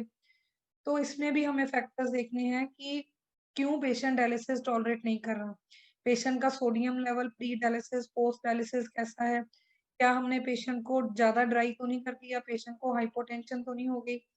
डायलिसिस वाटर क्वालिटी कैसे है? जितनी वाटर क्वालिटी अच्छी रहेगी उतने जो इन्फ्लामेटरी मार्कर्स हैं पेशेंट के वो अच्छे रहेंगे। कई बार पेशेंट 3 घंटे के बाद ही बोलते हैं कि अब मैं और डायलिसिस नहीं करवा सकता, मुझे घबराहट हो रही है, अब उतार दो। तो डिपेंडिंग ऑन कि कितनी पेशेंट डायलिसिस कंफर्टेबली टॉलरेट कर ले, उतना हमें करवाना है। तो हफ्ते में जो पेशेंट 1 बार करवाते हैं या 2 बार डायलिसिस करवाते हैं, उनके ब्लड में जो इलेक्ट्रोलाइट्स की फ्लक्चुएशन है और जो फ्लूइड की फ्लक्चुएशंस हैं, वो काफ़ी ज़्यादा होने की वजह से प्रॉब्लम्स के चांसेस अधिक रहते हैं। तो अगर हम रेगुलर थ्राइस वीकली डायलिसिस करवाएं, तो जो फ्लूइड शिफ्ट है वो भी उतनी सीवियर नहीं होती और इलेक्ट्रोलाइट शिफ्ट भी उतनी सीवियर नहीं होती। तो ऐसे पेशेंट्स जो कि twice a weekly 4 hour dialysis नहीं टॉलरेट करते, कई बार thrice a weekly 3 hours dialysis better tolerate कर सकते हैं। वो भी depending on the problems of the patient. We can sit with the patient, family member, nephrologist and technician and decide कि उस चीज को हम कैसे आंसर कर सकें। बिकॉज अगर पेशेंट डायलिसिस टॉलरेट नहीं करता तो उसका सोल्यूशन ये नहीं है कि आप डायलिसिस मत करवाओ। डायलिसिस नहीं करवाने का मतलब भी यही है कि पेशेंट किसी और कॉम्प्लिकेशन का शिकार हो जाएगा। बट डायलिसिस में जैसे ब्लड फ्लो हम थोड़ा कम रख सकते हैं अगर कार्डियक पेशेंट है। सिमिलरली पेशेंट के पोटेशियम लेवल को हम थोड़ा ऑल्टर कर सकते हैं, ग्लूकोज बात दे सकते हैं जिसकी वजह से पेशेंट्स को हाइपोग्लाइसीमिक एपिसोड्स कम हो। पेशेंट्स की मेडिकेशंस की टाइमिंग एडजस्ट कर सकते हैं, पेशेंट का एचबी बेटर करना है। तो ये सारी चीजें हैं जिससे हम पेशेंट की जो टॉलरेंस ऑफ डायलिसिस है वो इम्प्रूव कर सकते हैं। Again, anaemia and mineral bone disease, आपने देखा होगा कि अगर आप कुछ पेशेंट्स को सेम डोज ऑफ एरिथ्रोपोएटिन भी देते हो, किसी का एचबी 12 और किसी का 7, तो उसमें पेशेंट फैक्टर्स ऐसे क्या हैं जिसकी वजह से पेशेंट का हीमोग्लोबिन इम्प्रूव नहीं कर रहा? क्योंकि जब तक पेशेंट का हीमोग्लोबिन इम्प्रूव नहीं होता, अगर आप उसका अल्ट्राफिल्ट्रेशन कम भी कर देंगे तो अनीमिया की वजह से उसको थकावट रहेगी, पैरों में दर्द रहेगा, थोड़ा बहुत सांस फूलने की प्रॉब्लम रहेगी। तो अनीमिया को रेगुलरली मॉनिटर करना है। एटलीस्ट महीने में 1 बार अगर पेशेंट पॉवर्टी की वजह से और टेस्ट नहीं भी करवा सकता, तो कम से कम अनीमिया, क्रेटिनिन और पोटेशियम तो उसका रेगुलरली करवाना है। और मिनरल बोन डिजीज के लिए calcium, phosphorus, albumin, alkaline phosphatase और अगर हो सके तो आईपीटीएच करवाना है। तो ये चीजों की इंपॉर्टेंस पेशेंट को पता होगी कि मिनरल बोन डिजीज को कंट्रोल करने से उसकी कार्डियक हेल्थ बढ़िया रहेगी। क्योंकि अल्टीमेटली आज की डेट में किडनी फेलियर से किसी की डेथ नहीं होती, क्योंकि किडनी फेलियर के बावजूद भी हम अच्छी डायलिसिस से पेशेंट की लाइफ प्रोलॉन्ग कर सकते हैं। तो डायलिसिस पेशेंट भी 2 चीजों के शिकार होते हैं। नंबर 1 इन्फेक्शन, इंडियन सेटिंग में इन्फेक्शन, चाहे वो कैथेटर रिलेटेड इन्फेक्शन हो, चाहे कम्युनिटी एक्वायर्ड इन्फेक्शन हो जैसे कि निमोनिया, और सेकंड है कार्डियक कोमोर्बिडिटीज, हार्ट की प्रॉब्लम होना, हार्ट फेलियर में जाना, हार्ट अटैक होना। तो जितना हम इन पैरामीटर्स को अच्छा रखेंगे, पेशेंट्स की कार्डियक हेल्थ भी उतनी अच्छी रहेगी। दूसरी चीज जिसको हमें ध्यान देना है, इंटरकरेंट वीनस। सपोज आपके पास एक पेशेंट आता है, ठीक चल रहा है, लेकिन इस बार उसको पुरानी डायलिसिस और नई डायलिसिस के बीच में कोई प्रॉब्लम आ गई। फॉर एग्जांपल, पिछली बार पेशेंट के कैथेटर डाला है, पिछली बार घर जाके उसको बुखार आ गया, तो आपको पूछना है, जैसे ही आप पेशेंट की को रेडी करते हो डायलिसिस के लिए, तो उनसे जरूर पूछिए कैसे हैं आप? कोई नई परेशानी तो नहीं है? फिर पेशेंट बताएगा नहीं घर जाके बुखार हो गया था, तो हो सकता है वो कैथेटर की वजह से इन्फेक्शन हो सकता है उसको कोई कॉमन कोल्ड वगैरह हो। और अगर कोई इन्फेक्शन का आप सस्पेक्ट कर रहे हैं तो अपने टीम लीडर से, अपने डॉक्टर ऑन ड्यूटी से पूछिए क्या उसका सीबीसी पहले भेजना है कि नहीं भेजना, उसका ब्लड कल्चर भेजना है कि नहीं भेजना। सपोज किसी पेशेंट को डायरिया हो गया, डायरिया होने की वजह से इलेक्ट्रोलाइट्स की कमी हो जाती है बॉडी में, कई बार पोटेशियम कम हो जाता है, या डायरिया होने की वजह से पेशेंट का अल्ट्राफिल्ट्रेशन कम रखना होता है। अगर पेशेंट को बुखार है, सपोज डायलिसिस शुरू करने पे ही बुखार है, पहले ही बुखार था, ड्यूरिंग डायलिसिस पेशेंट को कपकपी हो सकती है, टिल्स एंड राइगर्स हो सकते हैं, तो उसके लिए हमें डायलिसिस शुरू करने से पहले पैरासीटामोल या इंजेक्शन एविल देना है। या पेशेंट की कोई रिसेंट सर्जरी हुई है, जैसे बहुत सारे पेशेंट अपनी कैटरेक्ट की या कोई आई की सर्जरी करवाते हैं, तो हेपरिन फ्री डायलिसिस देनी है। या पेशेंट को किसी जगह से ब्लीडिंग है, फॉर एग्जांपल किसी को नोज में ब्लीडिंग हुई है, किसी को लैट्रिन के साथ ब्लड आ रहा है, किसी के पेशाब में ब्लड आया, किसी को गिर गया, चोट लगी, वहां से ब्लीडिंग हुई, या मलीना पास कर रहा है, या उल्टी में खून आया, या खांसी रेशा में खून आया, तो तब भी हमें हेपरिन फ्री देनी है। तो इसके लिए आप अपनी आदत बनाइए कि पेशेंट से ज़रूर पूछिए कि क्या आप ठीक हैं? क्या आपको कोई नई परेशानी हुई है कि नहीं हुई है? और अगर वो बोलता है कि नहीं मुझे ये प्रॉब्लम हुई है, तो अपने नेफ्रोलॉजिस्ट को इन्फॉर्म करके सूटेबल उसके टेस्ट भेजिए और उसकी प्रॉब्लम के हिसाब से जो डायलिसिस का आपको चेंज करना है फैक्टर, वो आप चेंज करेंगे। सो हमें पता चल गया कि अब पेशेंट्स की अलग-अलग नीड्स कैसे होती हैं, उनको कैसे आइडेंटिफ़ाई करना है। तो आपने प्रॉब्लम को भी पकड़ लिया और अपने आपने नेफ्रोलॉजिस्ट को भी कम्युनिकेट कर दिया। तो कई बार सपोज़ फिस्टुला कमज़ोर है, काम नहीं कर रहा, फ्लो अच्छा नहीं आ रहा, आपने पेशेंट को बताना है, फैमिली मेंबर को, कई बार पेशेंट को बताया और पेशेंट भूल गया। तो उसके फैमिली मेंबर को ज़रूर बताइए कि इसमें प्रॉब्लम आ रही है। या अगर डायलिसिस के दौरान कैथेटर वाले पेशेंट को ठंड लग रही है, कँपकँपी हो रही है, इन्फेक्शन का डाउट है, तो उसको बताना है कि आपका वैस्कुलर एक्सेस सब कैथेटर चेंज होना चाहिए। नेफ्रोलॉजिस्ट को इन्फॉर्म करिए ताकि एक ट्रीटमेंट प्लान डिसाइड हो सके। और आपको पेशेंट को मोटिवेट करते रहना है। बहुत बार हम एक एडवाइस कर देते हैं, लेकिन पेशेंट को लगता है कि हम इस चीज़ को बाद में हैंडल कर लेंगे। फॉर एग्ज़ाम्पल जैसे मैंने आपको फिस्टुला का बताया था। सपोज़ पेशेंट की डायलिसिस शुरू की, हमने पंप कैथ डाल दिया, पेशेंट को लगता है कि अब तो मैं ठीक हो गया, ऐसे ही चलने दो, और वो पेशेंट फिस्टुला नहीं बनवाते। आगे जाके फिर उसी पंप कैथ में कोई प्रॉब्लम आ जाए, तो फिर से पेशेंट को प्रॉब्लम्स आनी शुरू हो जाती हैं। तो पेशेंट को मोटिवेट करते रहना है, एक ही चीज़ को दोबारा-दोबारा बोलने से it will make impact and the patient will follow. Another example is vaccination. बहुत सारे पेशेंट वैक्सीनेशन को लाइटली लेते हैं कि हम तो ठीक हैं, हमें ज़रूरत नहीं है। तो इसके लिए भी आपको अपने यूनिट में स्ट्रिक्ट पॉलिसी रखनी है। तो मैं पेशेंट्स को ऐसे बोलती हूँ कि अगर आप हेपेटाइटिस बी वैक्सीन नहीं लगवाएँगे, तो हम आपको अपने यूनिट में डायलिसिस के लिए नेक्स्ट टाइम नहीं देंगे। तो इसमें अगर आप वैक्सीन नहीं लगवाते हैं, आपको भी इन्फेक्शन का रिस्क है और आपकी वजह से बाकी पेशेंट्स को भी रिस्क होगा।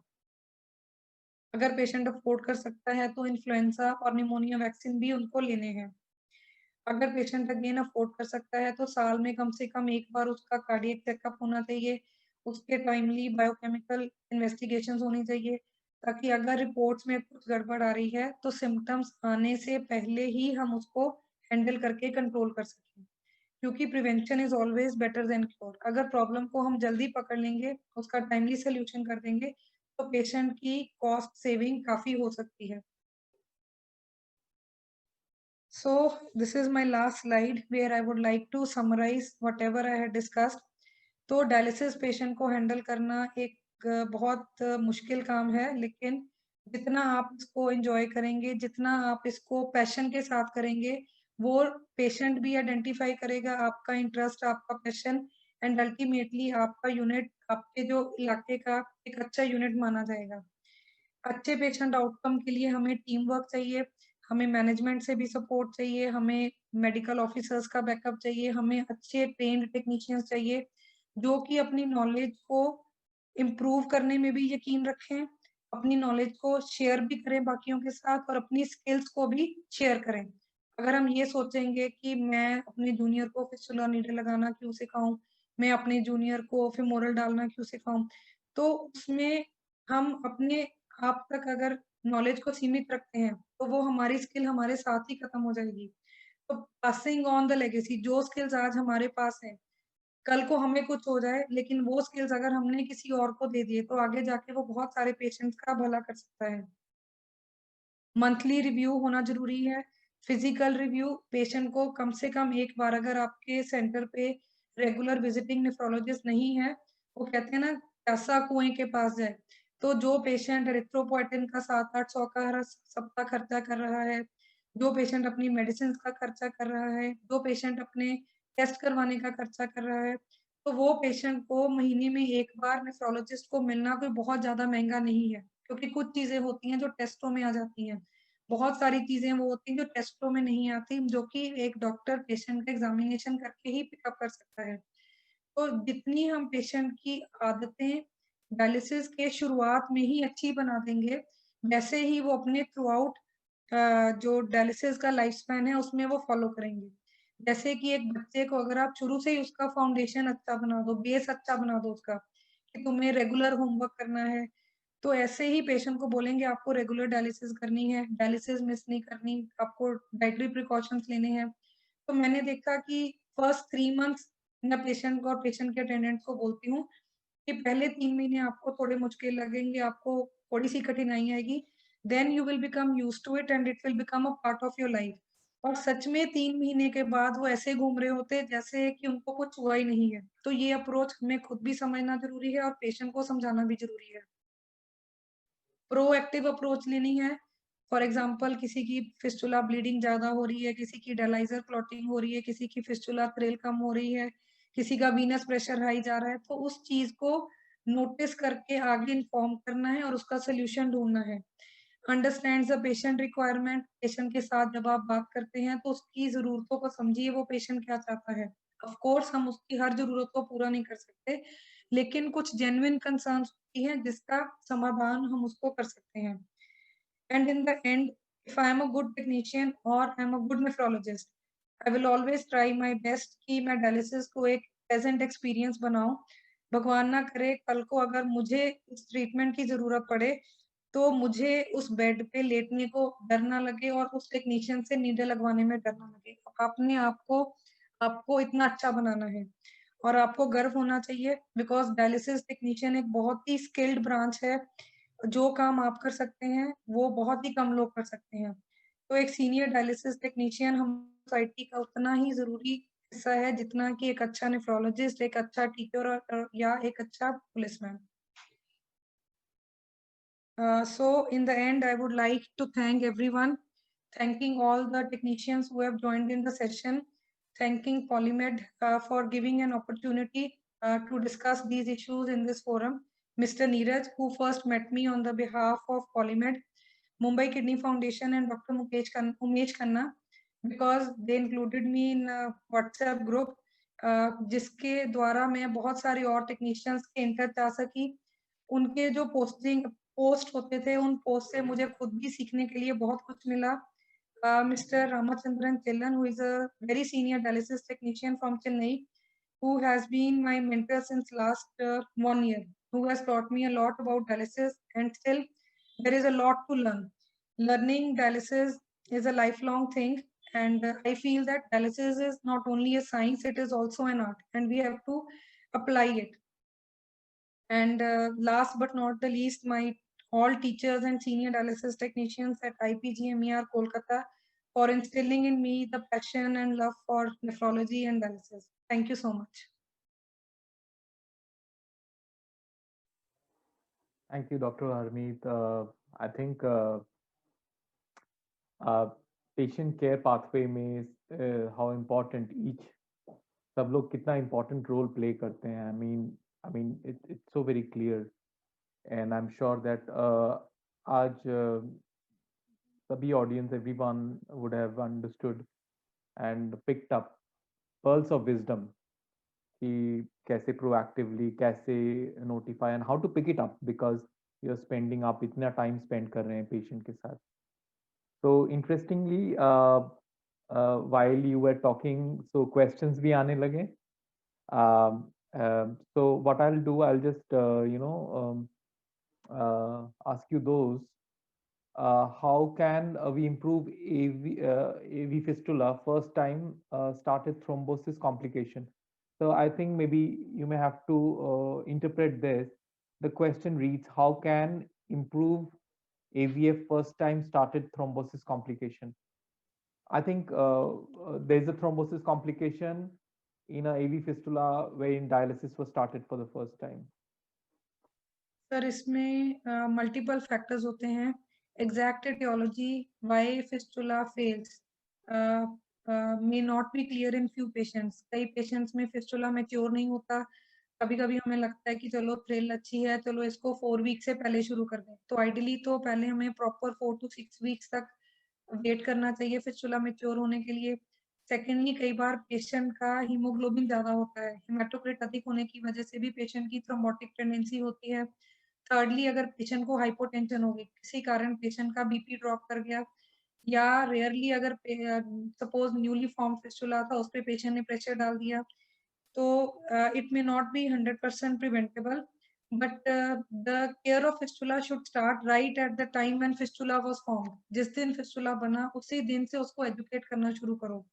तो हमें एक सेट ऑफ प्रिकॉशंस लिस्ट बनानी चाहिए पेशेंट को. फॉर एग्जांपल, अगर कोई एल्डरली पेशेंट है तो मैं उनके फैमिली मेंबर्स को ट्रेन करती हूँ कि रोज रात को सोने से पहले और सुबह उठ के आप अपना फिस्टुला चेक करिए. अगर आपको थ्रिल कम लग रहा है तो इमीडिएटली आप अपनी टीम को इन्फॉर्म करिए. कई बार टाइमली डॉपलर करने से, टाइमली एंटीकोagulation शुरू करने से, या पेशेंट का सपोज बीपी कम था, बीपी को आपने ऑप्टिमम कर दिया, तो फिस्टुला फ्लो इम्प्रूव हो जाता है. सेकेंडली, नए फिस्टुला को एक सीनियर टेक्नीशियन ही हैंडल करे. कई बार फिस्टुला अच्छा होता है, कोई जूनियर बंदे ने हैंडल किया, हीमेटोमा बन गया, हीमेटोमा के प्रेशर की वजह से वो कंप्रेस हो गया और फ्लो बंद हो गया. तो अगेन, गुड सेंटर जहाँ पे मल्टीपल टेक्नीशियंस हैं, वहाँ पे टेक्नीशियंस की क्लासिफिकेशन होती है कि बेस्ट पर्सन कौन है, मॉडरेट कौन है, ट्रेनर कौन है. तो वो हमें एक सिस्टम डेवलप करना चाहिए कि किस तरह का फिस्टुला कौन सा टेक्नीशियन हैंडल कर सकता है. और अगर टेक्नीशियन ने नीडल लगाने से पहले फिस्टुला चेक ही नहीं किया था, बहुत बार ऐसा होता है कि नीडल लगाने के बाद मुझे फोन आता है कि मैडम इसका फ्लो नहीं आ रहा, और फिस्टुला बिल्कुल बंद पड़ा होता है. तो मैं ये सोचती हूँ कि ऐसे फिस्टुला पे नीडल लगी कैसे, अगर फिस्टुला पहले से बंद था. तो हर टेक्नीशियन को ये प्रैक्टिस के साथ ही ट्रेनिंग आएगी. जितने फिस्टुलाज आप अधिक देखेंगे, उतना आपको जो अंदर एक फीलिंग आती है कि फिस्टुला ठीक है या नहीं है. मैच्योर फिस्टुला की डेफिनेशन क्या होती है?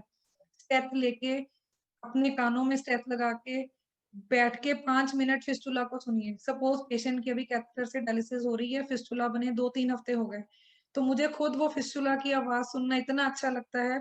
तो मैं टेक्नीशियंस को भी सुनाती हूँ, देखिए इसको सुनिए, इसकी आवाज सिस्टोलिक और डायस्टोलिक दोनों एक कंटिन्यूअस फ्लो आ रहा है. दूसरे पेशेंट में एक सिस्टोलिक फ्लो आ रहा है, डायस्टोलिक फ्लो नहीं आ रहा, मतलब इसमें कुछ गड़बड़ है. तो बहुत सारे जो टेक्नीशियंस हैं वो सिर्फ पैल्पेशन करते हैं, स्टेप लगा के फिस्टुला नहीं सुनते. तो सबको मैं ये एडवाइस करूंगी कि पैल्पेशन के साथ साथ आप स्टेथ की हेल्प लेके भी फिस्टुला को एग्जामिन करने की आदत डालिए. एक बार अगर क्लॉट हो गया, तो अगर जो थ्रोम्बोलिटिक मेथड्स हैं, अगर हमें फिस्टुलोप्लास्टी करनी है, वो बहुत एक्सपेंसिव है. तो उसका खर्चा उतना ही हो जाता है जितने कार्डियक स्टेंट या कार्डियक प्रोसीजर का होता है, 40-50 हजार. बहुत सारे पेशेंट नहीं अफोर्ड कर सकते. फिर उसके ऑल्टरनेटिव यही है कि पेशेंट को नया फिस्टुला बनाना पड़ता है. नया फिस्टुला चलने में फिर से 4 से 6 सप्ताह का टाइम लगता है. तो again, there is something called as fistula surveillance, कि फिस्टुला को मंथली आप चेक करते रहिए. This is a separate topic in itself which can be discussed later on. Thank you doctor Harmeet. एक सर, एक पॉइंट और, कुछ पेशेंट्स की थ्रोम्बोटिक टेंडेंसी होती है, तो उन पेशेंट्स में हम पेशेंट को एस्पिरिन पे या एंटीकोagulation पे ले सकते हैं. खास करके कईयों की टेंडेंसी होती है कि एक फिस्टुला भी बंद हो गया, दूसरा भी बंद हो गया. तो अगेन कुछ टेस्ट करवाने होते हैं जिससे, मतलब कुछ डेफिशिएंसी होती है पेशेंट में, which we can supplement to prevent जो prothrombotic state in the patient. Right. There's one more question. While taking home dialysis, what do we need to see? To be very frank, मेरा खुद का भी उतना experience नहीं है home dialysis का. It has started recently in India. But first and foremost I would like to see is कि patient educated होना चाहिए. क्योंकि सेंटर पे पेशेंट आया या नहीं आया, डायलिसिस मिस की या नहीं की, हमें पता चल जाएगा. होम पे पेशेंट एडिक्वेट टाइम ले रहा है या नहीं ले रहा, वहाँ का आरओ क्वालिटी कैसा है, वाटर क्वालिटी कैसा है, अगेन पेशेंट को कोई इंटरकरेंट इलनेस है या नहीं है. तो home dialysis is recommended for patients who are otherwise stable, जो कि अदरवाइज नॉर्मल है. लेकिन अगर पेशेंट को बीच में कोई इंटरकरेंट इलनेस है और आपको लगता है कि उसका बीपी ड्रॉप हो गया पिछली बार, तब आपको होम, क्योंकि होम में आप इमरजेंसी केयर नहीं दे सकते. आप जितने मर्जी ट्रेंड हैं, लेकिन जब कोई पेशेंट क्रैश करता है तो आपको पूरी टीम चाहिए. तो at times it may require कि आप under guidance, under supervision dialysis करवाओ. लेकिन होम डायलिसिस के लिए सबसे जरूरी चीज number 1 fitness of the patient, की पेशेंट के पैरामीटर्स कंट्रोल्ड होने चाहिए सारे. Secondly, quality of RO water should be good. Right. And maybe बहुत ही लिमिटेड सबसेट ऑफ पेशेंट्स को if they are very far away from a center, travel is difficult, I mean, so some special situations. Sir I feel कि अगर suppose मुझे 10 साल dialysis पे निकालने हैं, तो इतने में जितना पैसा मैं डायलिसिस पे खर्च करूंगी दूसरे सेंटर में प्लस ट्रैवल के लिए, तो अगर मैं एक मशीन ले लेती हूँ और उसमें मैं अपना थ्राइस वीकली डायलिसिस करती हूँ और अपना काम भी करती हूँ, अपना टाइम सेव करती हूँ, तो अगेन अगर उस तरीके से सोचा जाए तो home dialysis has advantage over in centre dialysis. जैसे कोविड का एरा था, कोविड एरा में बहुत सारे लोग जो अफोर्ड कर सकते थे उन्होंने होम डायलिसिस पे शिफ्ट किया. तो ये अभी बहुत प्रिमिटिव आइडिया है इंडियन सेटिंग में. Even 3 years back when I came to know about the concept of home dialysis, I was surprised. मुझे था कि वो वेस्टर्न कंट्रीज में ही होता है, but I think it is coming up in India. And जितना हम पेशेंट्स को अवेयर करेंगे, more people can go for it. Right. There's a question from Prashant Rai, how to avoid how to reduce recirculation, how to avoid or I mean, the question reads how to avoid, how to Recirculation reduce. के regarding exactly, Hmm. Actually dialysis जब हो रहा होता है उस time पे recirculation को predict करना बहुत मुश्किल है. तो एज अ स्टूडेंट जो हमने टेस्ट ऑफ रिसर्कुलेशन पढ़े थे, अल्ट्रासाउंड मेथड, थर्मल मेथड, वो मैंने प्रैक्टिकली कभी खुद भी नहीं की और कभी होते भी नहीं देखे. तो जो इंस्टेंसेस में मैंने रिसर्कुलेशन को पिकअप किया, वो ऐसे किया था कि एक तो उन केसेस में वीनस प्रेशर अलार्म ज्यादा था. डिस्टल स्टेनोसिस होने की वजह से ब्लड फ्लो उतना आगे नहीं जा रहा था, और आर्टीरियल एक्सेस में जो आर्टीरियल लाइन है आपकी, उसमें वही वाला ब्लड दोबारा दोबारा रिसर्कुलेट हो रहा था. तो उन पेशेंट्स का क्रिएटिनिन बढ़ा हुआ था. वो डायलिसिस के लिए भी आते थे, उनका फ्लूइड तो निकल जाता था लेकिन क्लियरेंस एडिक्वेट अचीव नहीं हो पाती थी. फिर उन पेशेंट्स का जब हमने डॉपलर करवाया तो पता चला कि स्टेनोसिस था. सेकेंडली, ऐसे ही एक पेशेंट में एक बार सेट क्लॉट कर गया. अगेन दो I was not told, accidentally I went picked it up. तो मैंने वही सोचा कि इस पेशेंट का आगे कभी सेट क्लॉट नहीं हुआ, हेपरिन भी हमने दिया, तो इस बार क्यों क्लॉट हुआ? बिकॉज रिसर्कुलेशन की वजह से जो वीनस प्रेशर बढ़ा और उसकी थ्रोम्बोटिक टेंडेंसी बढ़ गई. इवन इंट्रा एक्सेस क्लॉटिंग बढ़ जाती है. This is second way how we can pick it up. Third is जब आप नीडल्स दोनों पास पास लगा देते हो, तो जैसे समझाया जाता है कि मिनिमम 5 सेंटीमीटर का गैप होना चाहिए between the needles so that blood does not recirculate. Third is जैसे हम कैथेटर डालते हैं, कैथेटर में भी रिसर्कुलेशन का चांस ज्यादा रहता है, या जब हम पोर्ट्स को रिवर्स कर देते हैं. तो बहुत बार होता है कि फ्लो एडिक्वेट नहीं आया, हमने रिवर्स करके लगा दिया, फ्लो आ गया, और वो पोर्ट्स रिवर्सल में ही रहते हैं. तो आजकल कुछ पैलिंड्रोम कैथेटर्स हैं जिसमें फर्क नहीं पड़ता कि आप आर्टीरियल वीनस जो मर्जी लगा दो, रिसर्कुलेशन का चांस कम है. लेकिन कुछ कैथेटर्स में रिसर्कुलेशन रहती है. तो अगर आपने टेम्परेरीली पोर्ट्स को चेंज भी किया है, आर्टीरियल और वीनस को, थोड़ी देर के बाद आप फिर से उनको लगा के देखिए, आर्टरी को आर्टरी के साथ, वीनस को वीनस के साथ. तो कई बार थोड़ी देर फ्लो के बाद क्लॉट निकल जाता है और पेशेंट का फ्लो रिमूव हो जाता है, इम्प्रूव हो जाता है. Thank you. P. Babji is asking to revisit KT by V. That is a full chapter in itself. And But in thankfully brief, उसकी whatever जो you. पूरी calculations हैं, they are a bit lengthy and machines में setting है, तो I depend both on KT/V, ताकि मैं patient को भी दिखा देती हूँ कि देखिए आपका मशीन के हिसाब से इतना टारगेट है, आपका 3 घंटे में डायलिसिस डोज जा रहा है, 4 घंटा हम आपको दे रहे हैं। पेशेंट को और टेक्नीशियन को दोनों को ये समझाते हैं कि अगर 3 की बजाय हम 4 दे रहे हैं, तो हम उसका अल्ट्राफिल्ट्रेशन थोड़ा स्मूथली कर रहे हैं, patient will tolerate dialysis better. Again pre and post blood urea, कैसे सैंपल लेना है प्री और पोस्ट ब्लड यूरिया के लिए, वो जरूरी है।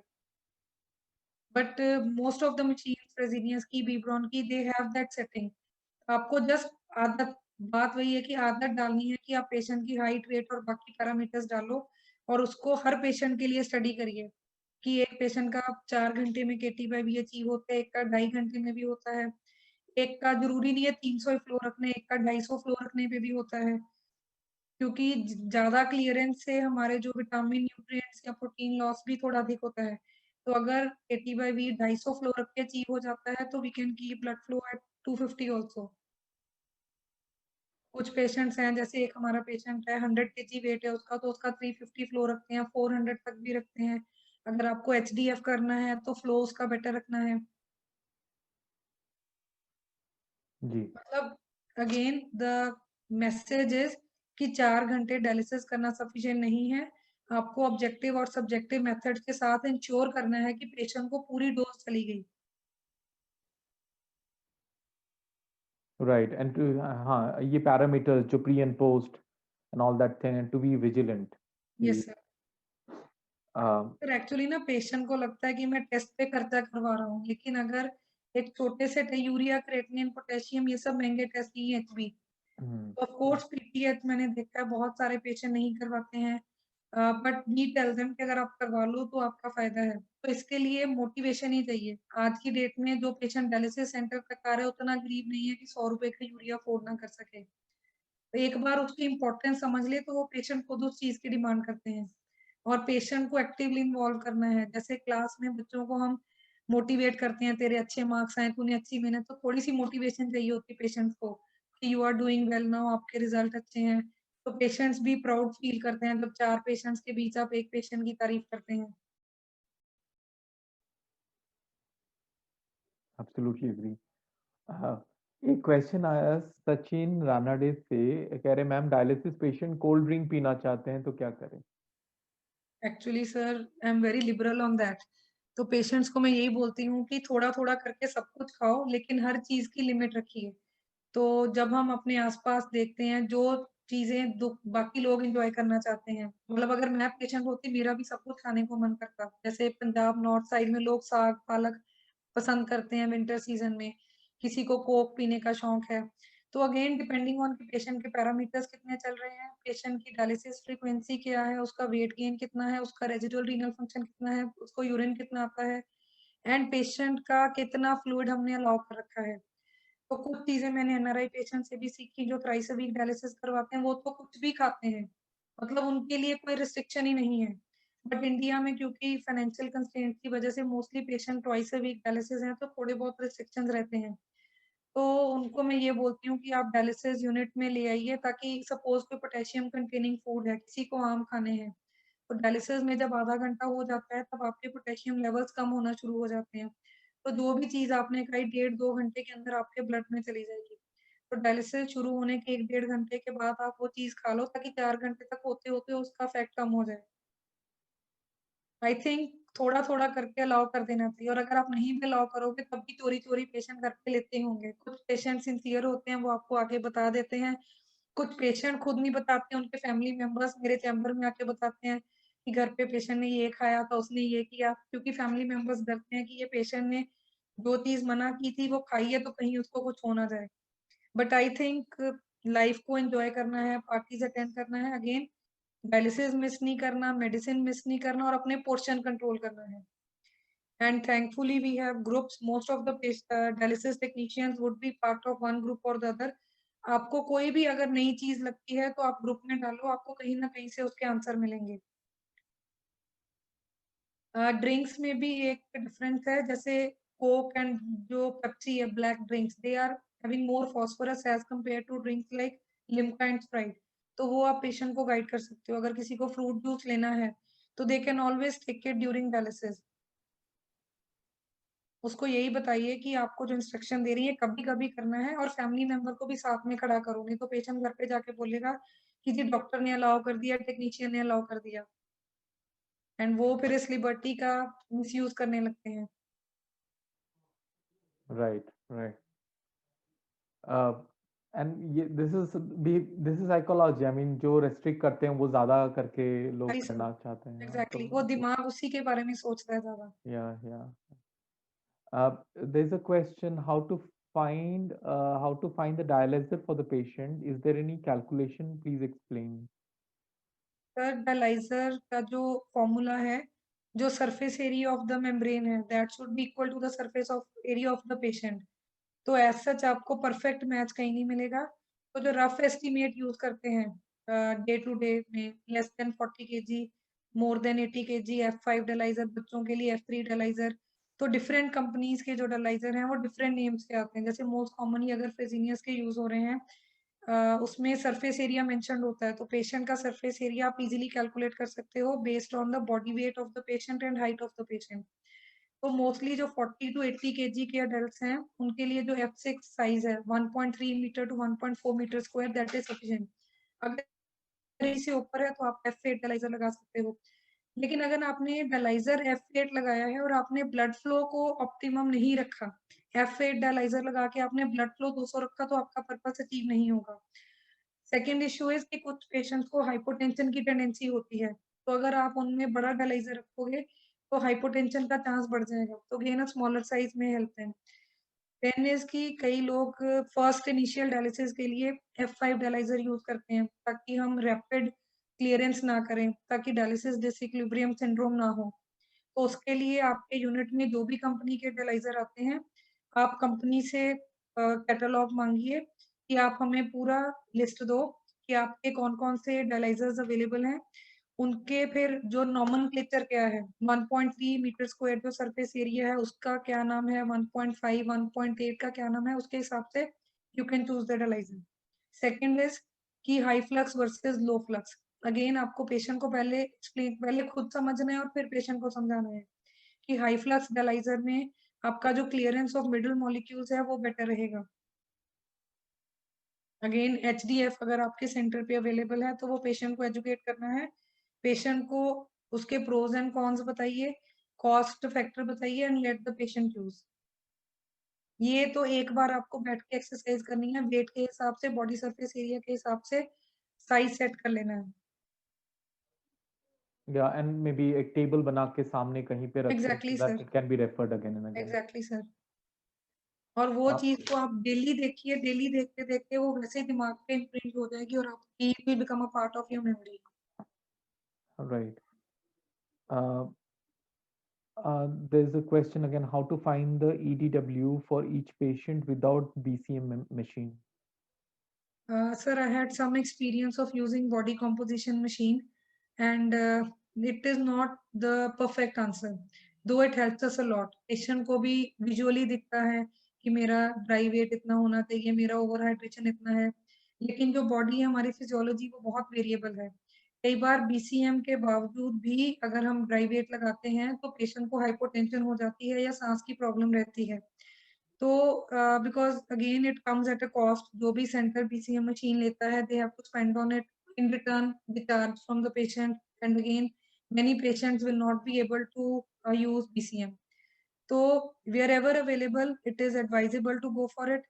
सेकंड थिंग इज अगर आपके सेंटर पे अच्छा रेडियोलॉजिस्ट है या कार्डियोलॉजिस्ट है जो कि आपको पोस्ट डायलिसिस IBC स्टेटस देख के बता दे, इंफीरियर वेने केवा का डायमीटर कितना है, कोलैप्स कर रही है या नहीं कर रही, that can also help you to decide कि पेशेंट को आपने एडिक्वेटली नेगेटिव किया या नहीं किया। फॉर एग्जांपल मेरा एक पेशेंट था, हम उसको एडिमा नहीं था उसको, हमें लगता था कि हम उसको ड्राई कर रहे हैं, बट जब उसका पोस्ट डायलिसिस हमने IBC करवाया तो वो स्टिल डायलेटेड था। तो BCM machine again it may be difficult for the centre to afford, और जब पेशेंट सब लोग ही नहीं करवाएंगे तो वो सेंटर का खर्चा उससे निकलेगा नहीं। तो don't get carried away by the idea कि BCM होना बहुत जरूरी है। तो जितना आप पेशेंट को ऑब्जर्व करेंगे, पेशेंट के बॉडी का बिहेवियर देखिए कि हाइपोटेंशन कहाँ हो रही है, क्रैम्प्स कहाँ पे हो रहे हैं, तब दैट इज लाइक क्लिनिकल वे। तो बीसीएम के बावजूद भी आपको क्लिनिकल जजमेंट साथ में करनी पड़ेगी। पोस्ट डायलिसिस हाइपोटेंशन हो रही है या नहीं हो रही। एंड अगेन क्योंकि शुरू-शुरू में पेशेंट की डाइटरी इनटेक कम होती है या पेशेंट एडिमा की वजह से वेट ज़्यादा होता है, फिर जैसे-जैसे उसकी डाइट इम्प्रूव होती है, उसका ड्राई वेट इम्प्रूव होता है। तो dry weight is not a static thing. या पेशेंट पहले फिजिकल एक्टिविटी कम करता था, फिजिकल एक्टिविटी ज़्यादा करने लगा है। तो ये सारी चीज़ें वेरी करती रहेंगी। मतलब right. There are other ways like ultrasound, lung volume. Again practically मैंने खुद भी वो ज़्यादा नहीं देखा। So we still go by the clinical methods. और मेन पेशेंट को देखना है कि आपको साँस तो नहीं फूल रहा, आपका ब्लड प्रेशर कंट्रोल रहता है। ये सारी चीज़ों से भी एस्टीमेट मिल जाता है। Right. This is the last question, AVG cannulation के लिए नेसेसरी थिंग्स। हाँ जी, please AVG, repeat. it reads graft. AVG cannulation necessary things. I, I think they are asking about the graft. yeah, हाँ, graft. Sir cannulation technique remains the same. Only thing is कि graft की diagram आती है, तो ideally जहाँ पे graft डाला है surgeon should give the diagram of the graft कि इसका आर्टीरियल लूप कौन सा है, वीनस लूप कौन सा है, ताकि आप needle of direction of needles उस हिसाब से रखिए। एंड सेकेंडली जो ग्राफ्ट में थ्रोम्बोटिक टेंडेंसी है और इन्फेक्शियस कॉम्प्लिकेशंस है, they are more as compare to AV fistula. तो उसके लिए आपको जो हाइजीन प्रैक्टिसेस हैं वो ज़्यादा स्ट्रिक्टली फॉलो करनी है। वेदर इट इज़ ग्राफ्ट और फिस्टुला और कैथेटर, पेशेंट को लोकल हाइजीन के बारे में बताइए। कई बार पेशेंट जब कैथेटर की ड्रेसिंग लेके भी आते हैं तो ड्रेसिंग काफ़ी सॉइल्ड होती है, खास करके गर्मियों में जैसे स्वेटिंग की प्रॉब्लम की वजह से। या पेशेंट जब नहाते हैं तो डर के मारे फिस्टुला वाली बाजू पे साबुन या प्रॉपरली उसको क्लीन नहीं करते। तो आइडियली यू शुड टेल कि जिस दिन आपको डायलिसिस के लिए आना है, कुछ पेशेंट्स बीटाडीन स्क्रब भी यूज करते हैं, तो उस दिन उस बाजू पे बीटाडीन स्क्रब लगा के आओ आप, ताकि इन्फेक्शियस लोड कम करे। And the most important is कि डायलिसिस यूनिट में हैंड हाइजीन मेंटेन करना। I think this is one thing which can prevent a lot of infections. बहुत सिंपल चीज है। कोरोना वायरस आने से हमारी सैनिटाइजर यूज करने की आदत काफी सुधरी है और इसको हमें आगे तक लेके जाना है। मोस्ट ऑफ द टाइम्स क्योंकि हमारी ट्रेनिंग ही इतनी सब ऑप्टिमल है कि इवन मैं भी जब स्टूडेंट थी तो हमारे भी यूनिट में जो सैनिटाइजर्स हैं, जो हैंड रब्स हैं, वो अवेलेबल नहीं होते थे, तो आदत ही नहीं थी। लेटर ऑन अब है कि बिना आप हैंड सैनिटाइज किए पेशेंट्स को टच नहीं करोगे। अगर शिफ्ट में 2 घंटे हो चुके हैं तो एक बार नॉर्मल सॉप वाटर से जाके प्रॉपर हैंड स्क्रबिंग करिए। तो hand hygiene and maintaining the hygiene of the skin site before cannulation is very important. उसमें अगर आप स्पिरिट यूज कर रहे हैं तो प्रॉपर स्ट्रेंथ स्पिरिट की यूज करिए। अगर बीटाडीन यूज कर रहे हैं तो let betadine dry. Many people will first apply betadine, पहले बीटाडीन लगा के उसी टाइम पे स्पिरिट लगा देते हैं। तो जब तक बीटाडीन एडिक्वेटली ड्राई नहीं होती उसका फंक्शन अचीव नहीं होता, क्योंकि बीटाडीन ड्राई होने में टाइम लगती है। तो इसलिए बहुत लोग स्पिरिट यूज करते हैं। तो बहुत आजकल मैंने टेक्नीशियंस को देखा जो सैनिटाइजर को यूज कर लेते हैं ये सोच के कि ये भी तो सैनिटाइज करता है। तो अगेन जो quality of sanitisers is not always standardised. तो इवन नर्सिंग स्टाफ को जब ब्लड कल्चर के लिए सैंपल लेना है या वैसे वेनिपंक्चर करना है, तो आई ऑलवेज से कि आप जो स्पिरिट आती है सर्जिकल स्पिरिट उसी को यूज करिए। Absolutely.